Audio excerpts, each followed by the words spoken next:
మీ పిల్లలు బాగా అల్లరి చేస్తారు. మా పిల్లలు అస్సలు చేయరండి. చాలా బుద్ధిగా ఉంటారు. మా పిల్లలు బాగా చదువుకుంటారు. మీ పిల్లలేంటండి అస్సలు చదవరు.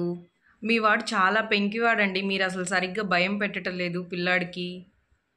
సో, పేరెంట్స్ ఇలాంటి మాటలు మనం చాలా ఆఫెన్‌గా వింటూ ఉంటాం కదా! సో, ఇలాంటి వాటి అన్నిట్లికి అసలు ఏంటి ప్రాబ్లమ్?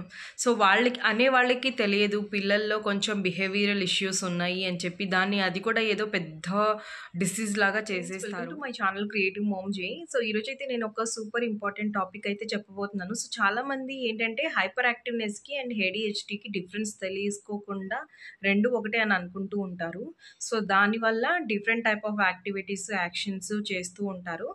సో, అందుకని నేను ఒక క్లియర్ ఇన్ఫర్మేషన్ ఈరోజు మీకు ఇద్దామని తీసుకొనొచ్చాను. సో, బేసికల్‌గా నాకు గర్ల్ చైల్డ్ ఉంది. సో, ఈ ఏడీహెచ్‌డీ గానీ, ఈ హైపర్ యాక్టివ్‌నెస్ కానీ గర్ల్స్ కన్నా 3, 4 టైమ్స్ బాయ్స్‌లో ఎక్కువగా ఉంటది. సో, ఈ వీడియోని చివరి వరకు చూడండి. ఇందులో నేను డిఫరెన్సెస్, దీన్ని ఎలా క్యూర్ చేయొచ్చు అండ్ ఎలాంటి టిప్స్ ఫాలో అయితే మనం దీన్ని ఇంప్రూవ్ చేయొచ్చు అని ఫుల్ వీడియో చేస్తున్నాను. Long length video. ఇది కొంచెం లాంగ్‌గా ఉంటది. బట్ ఈ 2 ప్రాబ్లమ్స్ నుంచి బయటికి రావాలంటే వీడియో ఎండ్ వరకు చూడండి. సో, కంప్లీట్ సొల్యూషన్ కూడా నేనిస్తాను. మనం డిఫరెన్సెస్ తెలుసుకోబోయే ముందు ఫస్ట్ ఆఫ్ ఆల్ అసల ఏడీహెచ్‌డీ అంటే ఏంటని తెలుసుకుందామండి. ఇదైతే చిన్న బిహేవియరల్ డిసార్డర్ అనమాట. సో, ఇలా ఉన్న పిల్లల్లో సింప్టమ్స్ ఎలా ఉంటాయంటే చాలా హైపర్ యాక్టివ్‌గా ఉంటారు. అండ్ దేనికి కూడా అటెన్షన్ ఇవ్వరు. అండ్ ఊరికే ఇంపల్సివ్‌గా అంటారు. అంటే ఒక పనిలో కాన్సంట్రేషన్‌గా చేయలేరు. ఒక పని నుంచి ఇంకొక పనికి ఎళ్తూ అలా ఉంటారు. ఇంకా సింపుల్ లాంగ్వేజ్‌లో చెప్పాలంటే అన్నీ మర్చిపోతూ ఉంటారు. కేర్‌లెస్‌గా ఉంటారు. అండ్ రిస్క్ ఉంటది అని అనుకోకుండా ఎంత రిస్కీ పనైనా చేయడానికి ముందుకు వెళ్తూ ఉంటారు. అండ్ ఏదన్నా వేరే వాళ్ళతో ఆడుకుంటం కూడా కొంచెం వాళ్ళకి ట్రబుల్‌గా అనిపిస్తుంది. థింగ్స్ అన్నీ ఆర్గనైజ్‌గా పెట్టుకోరు. ఎక్కువ మాట్లాడుతూ ఉంటారు. ఎప్పుడు పగటి కలలు కంటూ ఉంటారు. ఒక దగ్గర కుదురుగా కూర్చోలేరు. సో, ఊరికే అటు ఇటు డిస్ట్రాక్ట్ అవుతూ ఉంటారనమాట. సో, ఇవన్నీ ఏడీహెచ్‌డీ సింప్టమ్స్. అయితే మనకి కొన్ని మిస్‌కన్సెప్షన్స్ కూడా ఉన్నాయండి. అంటే ఏడీహెచ్‌డీ ఉన్న పిల్లలు ఎప్పుడు లేజీగా ఉంటారు, ఏ పని చేయడానికి ఇష్టపడరు అని కానీ, లేకపోతే టీవీ చూస్తేనో, గేమ్స్ ఆడితేనో ఏడీహెచ్‌డీ వచ్చేస్తుంది అనో, లేదంటే మీరు పేరెంటింగ్ మిస్టేక్స్ ఉన్నాయి, సరిగ్గా పేరెంటింగ్ చేయలేదు అందుకే ఏడీహెచ్‌డీ వస్తుందనో, ఇవన్నీ కూడా జస్ట్ మిత్స్ అండి. ఇలాంటివేవి మీరు మనసుకు తీసుకోకండి. ఇలా చెప్పిన వాళ్ళకి కూడా మీరు ఇగ్నోర్ చేయొచ్చు. నేనిప్పుడు మీకు ఎక్స్‌ప్లెయిన్ చేస్తున్న ఈ ఇన్ఫర్మేషన్ అంతా కూడా డబ్ల్యూహెచ్ఓ వాళ్ళు రీసెర్చ్ చేసి ఇచ్చిన ఫార్మాట్ ఇన్ఫర్మేషనే నేను చెప్తున్నానండి. సో, మీరు ఇది విని ఒక కన్‌క్లూజన్‌కైతే రావచ్చు. మీకు నేను ఈ పీడిఎఫ్ కూడా కింద డిస్క్రిప్షన్ బాక్స్‌లో లింక్ అయితే ప్రొవైడ్ చేస్తాను. మీరు కూడా ఒకసారి చెక్ చేసుకోవచ్చు. అయితే ఇందాక మనం ఏడీహెచ్‌డీ సింప్టమ్స్ చూసాం కదా! హైపర్ యాక్టివిటీ సింప్టమ్స్ ఏంటంటే ఎప్పుడు వాళ్ళు కాళ్ళతోటి, చేతులతోటి ఆడుతూ ఉంటారు. చెట్లు, గోడలు అట్లా ఎక్కుతూ ఉంటారు. వీళ్ళు ఫిజికల్లీ బాగా యాక్టివ్‌గా ఉంటారండి. ఏదైనా ఒక యాక్టివిటీస్ ఉంటాయి కదా! సో, అందులో ఎంగేజ్ అయ్యి ఒక క్వైట్‌గా చేసే యాక్టివిటీస్‌లో పార్టిసిపేట్ చేయలేరు. ఎక్కువగా మాట్లాడుతూ ఉంటారు. అండ్ ఒక్క దగ్గర ఒక ప్లేస్‌లో కూర్చుంటానికి ఇష్టపడరు.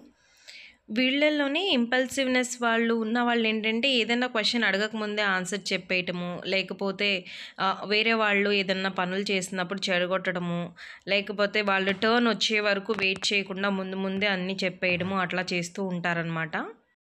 సో, మెయిన్‌గా ఏంటంటే ఈ ఏడీహెచ్‌డీ ఉన్న పిల్లలుంటారు కదా! వాళ్ళకి ఎక్కువగా ఎమోషనల్ సపోర్ట్ కావాల్సుంటుంది. కేర్ కావాల్సుంటుంది ఫ్యామిలీస్ నుంచి. అండ్ ఫిజికల్‌గా గానీ, మెంటల్‌గా గానీ ఎప్పుడూ కూడా పేరెంట్స్ సపోర్ట్ అయితే ఉండాలి. అండ్ ఇది పేరెంట్స్ మీద కూడా ఎక్కువ స్ట్రెస్‌ఫుల్‌నెస్‌గా ఉంటది. ఎందుకంటే ఎప్పుడూ అటెన్షన్ ఇస్తూ ఉండాలి కాబట్టి. సో, అలాంటప్పుడు కొన్ని సార్లు ఏమవుతుందంటే వాళ్ళు హ్మ్. పిల్లలు ఇంటెన్షనల్‌గానే అన్నీ చేస్తున్నారు అని అనుకుంటారు. అలా అనుకున్నప్పుడు వాళ్ళకి ఏడీహెచ్‌డీ పిల్లలు వాళ్ళు కోరుకుంటున్న నీడ్స్ మనం ఫుల్‌ఫిల్ చేయలేకపోయినప్పుడు ఒక్కొక్కసారి కావాలనే ఈ పిల్లాడు ఇలా చేస్తున్నాడు అని చెప్పేసి వాళ్ళని కొట్టడం అలా జరుగుతూ ఉంటుంది. సో, అలా చేయకూడదు. వీళ్ళకి ఈ పిల్లలకి మనం ఎప్పుడైనా కూడా ఒక స్ట్రక్చర్‌లో, ఒక ఫార్మాట్‌లో వీళ్ళకి పనులనేది నేర్పించాలండి. సో, వీళ్ళకి ఇలా డైలీ స్కెడ్యూల్ అనేది మీరు ఇట్లా నేను ఈ డాక్యుమెంట్ అటాచ్ చేస్తాను కదా! మీరు దీన్ని ప్రింటౌట్ తీసుకొని యూజ్ చేయొచ్చు. అండ్ ఇందులో యాక్టివిటీస్ కూడా ఉన్నాయి. సో, ఇలా ఒక స్ట్రక్చర్డ్ మేనర్‌లో పొద్దున్న నుంచి సాయంత్రం వరకు ఏం చేస్తాము అనేది ఒక స్ట్రక్చర్‌గా ఫార్మాట్ చేసి వాళ్ళకి ఇవ్వండి. సో, వాళ్ళు స్టెప్ బై స్టెప్ నేర్చుకుంటారు. అండ్ పేరెంట్స్‌గా మనం గుర్తుపెట్టుకోవాల్సింది ఏంటంటే, ఈ పిల్లలు ఎక్కువ డిస్ట్రాక్ట్ అవుతారు కాబట్టి, వాళ్ళు క్లాస్ రూమ్‌లో ఉన్నా, లేదంటే ఇంట్లో చదువుకుంటున్నా కూడా వాళ్ళ ముందు ఎలాంటి డిస్ట్రాక్షన్స్ ఉండకూడదు. మీరిలా ఫస్ట్ పిక్చర్ చూస్తే అందులో టీచర్ పాఠం చెప్తుంది. అయినా కూడా ఆ పిల్లాడు ఏదో బొమ్మలు చూసుకుంటూ డిస్ట్రాక్షన్‌లో ఉన్నాడు. సో, అలాగా ఎలాంటి డిస్ట్రాక్షన్స్ అయితే లేకుండా ఉండాలి. సో, సెకండ్ పిక్చర్‌లో క్లియర్‌గా చూడండి. టేబుల్ మీద జస్ట్ ఒక స్లేట్ అండ్ పెన్ మాత్రమే ఉంది. అంటే అలాంటి డిస్ట్రాక్షన్స్ కూడా లేవనమాట.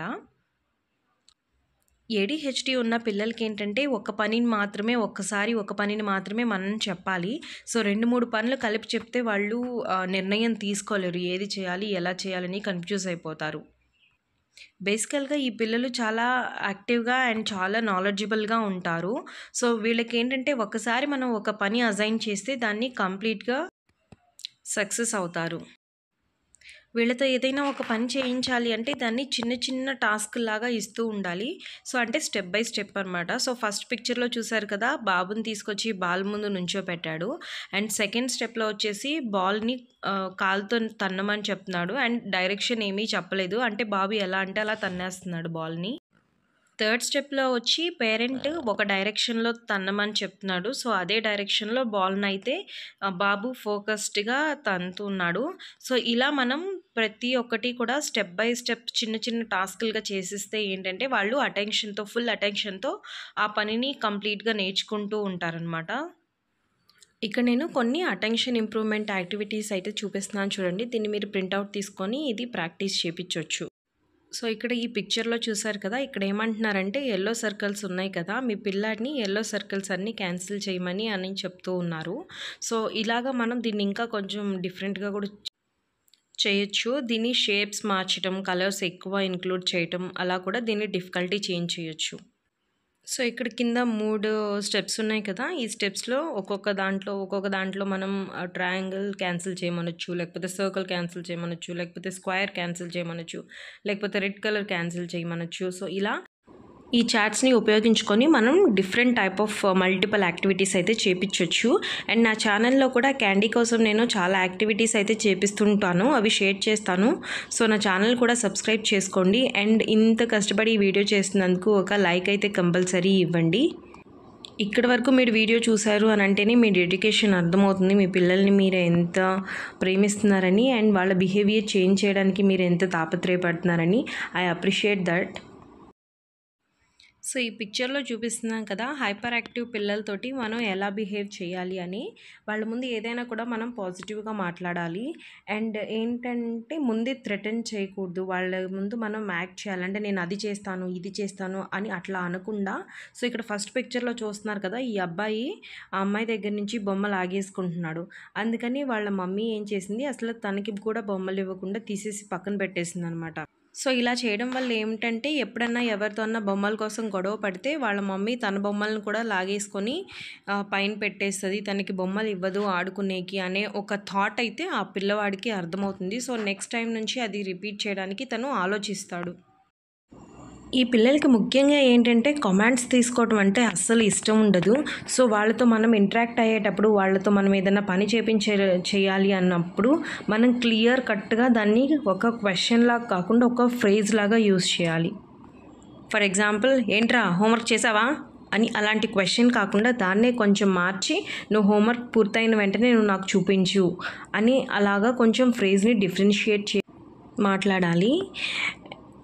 ఇక్కడ ఫస్ట్ పిక్చర్‌లో టీచర్ పిల్లవాడు చేసిన హోంవర్క్ అయితే చెక్ చేస్తుంది. సో, ఎప్పుడైతే పేరెంట్స్ కానీ, టీచర్స్ కానీ ఒక హోంవర్క్ చేయమని ఇచ్చినప్పుడు దాన్ని రెగ్యులర్‌గా చెక్ చేస్తూ ఉంటే ఆ పిల్లవాడికి అర్థమవుతుంది. నేను చేయకపోతే వీళ్ళు నన్ను చెక్ చేస్తారు.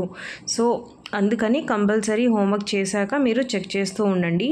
అండ్ ఇక్కడ సెకండ్ పిక్చర్‌లో సో ఈ పిల్లలతో మనం ఏదైనా పని చేయించాలి అని అంటే అది ఒక క్వశ్చన్గా ఉండకుండా చూసుకోవాలి. ఫ్రేజ్ అనేది చాలా స్మూత్గా నార్మల్ టాక్ లాగా ఉండాలి. సెకండ్ పిక్చర్లో టీచరు ఆ పిల్లవాడిని చెప్పులు తీసేయమని అంటుంది. సో క్లియర్గా చెప్పిందనమాట, నీ చెప్పులు తీసేసేయి. దాని రిజల్ట్ ఆ పిల్లాడు కూడా టీచర్ చెప్పిన మాట వింటున్నాడు. ఇక్కడ పైన పిక్చర్లో చూస్తే ఇక్కడ ఈ పిల్లవాడు అందరిని మాట్లాడేటప్పుడు అంటే కీప్ ఆన్ ఇంటరప్టింగ్ చేస్తూ ఉన్నాడనమాట. సో దానికి టీచర్ ఏం చేశారంటే క్లియర్గా చెప్పారు, no stop it, don't interrupt the class అని చెప్పారనమాట. అంటే క్లాస్ని డిస్టర్బ్ చేయొద్దు, నువ్వు స్టాప్ చేయి అని ఒక క్లియర్ కట్గా చెప్పారు. అండ్ తను చెప్పేటప్పుడు ఆ పిల్లాడు ఆ టీచర్కి అటెన్షన్ ఇస్తున్నాడా లేదా అని కూడా చూసుకున్నారు. సో ఏదైనా స్టేట్మెంట్ కానీ కమాండ్ కానీ ఇచ్చేటప్పుడు మనకి హైపర్ యాక్టివ్ కిడ్స్ అనేది ఏంటంటే పూర్తి అటెన్షన్ మన మీద ఉండాలన్నమాట. సో మనం వాళ్ళ అటెన్షన్ తీసుకోకుండా జస్ట్ పైనే కమాండ్స్ ఇస్తే వాళ్ళకి ఆ కమాండ్స్ తీసుకోవడం ఇష్టం ఉండదు. సో సెకండ్ పిక్చర్లో సేమ్ అదే చెప్తున్నారు. సో టీచర్ ఆ పిల్లవాడికి క్లియర్ కట్గా చెప్తున్నారనమాట. హైపర్ యాక్టివ్ కిడ్కి తన అటెన్షన్ కూడా కంప్లీట్గా టీచర్ మీదే ఉంది. అలాంటప్పుడు ఏంటంటే టీచర్ ఏది చెప్తే పిల్లవాడు అదే పాటిస్తాడు. ఈవెన్ పేరెంట్స్ ఏం చెప్తే పిల్లాడు కూడా అదే చేస్తాడు. ఇలాంటి కిడ్స్ని ఏంటంటే ఆఫన్గా ఏదైనా బర్త్డే పార్టీస్ కానీ ఫంక్షన్స్ కానీ తీసుకెళ్ళాలంటే పేరెంట్స్ భయపడుతూ ఉంటారు. సో మనం క్లియర్ కట్గా మనకి ఇక్కడ చిన్న టాస్క్ అయితే ఇచ్చారు. ఫస్టే పిల్లాడికి క్లియర్గా చెప్పండి, ఫంక్షన్కి వెళ్ళాక నువ్వు అక్కడ గొడవ చేయకూడదు, అటు ఇటు పరిగెత్తడం, ఎవరితో గొడవ పెట్టుకోవడం అలాంటివన్నీ చేయకుండా ఉంటే నీకు ఇంటికి వచ్చాక నీ ఫేవరెట్ ఫుడ్ వండి పెడతాను, లేదంటే నీకు నచ్చిన టాయ్స్ ఇస్తాను, లేకపోతే నీకు నచ్చిన మూవీకి తీసుకెళ్తాను. ఇలా మనం వాళ్ళతో ముందే అలాగే అలా చెప్పినట్టు వినకపోతే వాళ్ళకి జరిగే పనిష్మెంట్ గురించి కూడా ముందే మీరు ఎక్స్ప్లెయిన్ చేయాలి.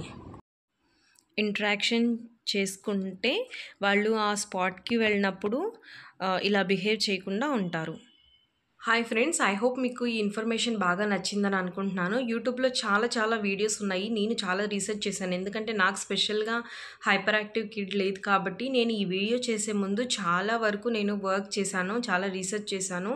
సో నాకు యూట్యూబ్లో ఉన్న వాళ్ళకన్నా WHO నుంచి తీసుకున్న ఇలాంటి ఒక పీడిఎఫ్ అయితే బాగా హెల్ప్ చేస్తుంది. ఎందుకంటే ఇందులో యాక్టివిటీస్ కూడా ఉన్నాయి, మిత్స్ ఉన్నాయి, మిస్కన్సెప్షన్స్ ఏమున్నాయి అన్నీ క్లియర్గా తెలుస్తుంది పేరెంట్స్కి. ఇంకా ఎలాంటి డెసిషన్ తీసుకోవాలి అనేది పేరెంట్స్లోనే ఉంటుంది. అండ్ ఇలాంటి బిహేవియరల్ ఇష్యూస్ ఏమన్నా ఉంటే చిన్న వయసులోనే ఐడెంటిఫై చేసుకోగలిగే కావాల్సిన ఇన్ఫర్మేషన్ కూడా తెలుస్తుంది అని నేను ఇలా చేయటం అయితే జరిగింది. ఐ హోప్ మీకు ఈ వీడియో బాగా నచ్చిందని నేను అనుకుంటున్నాను.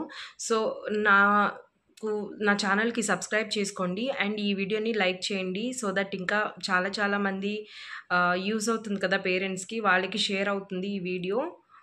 ప్లీజ్ లైక్ చేయండి అండ్ సబ్స్క్రైబ్ చేసుకోండి. బాయ్.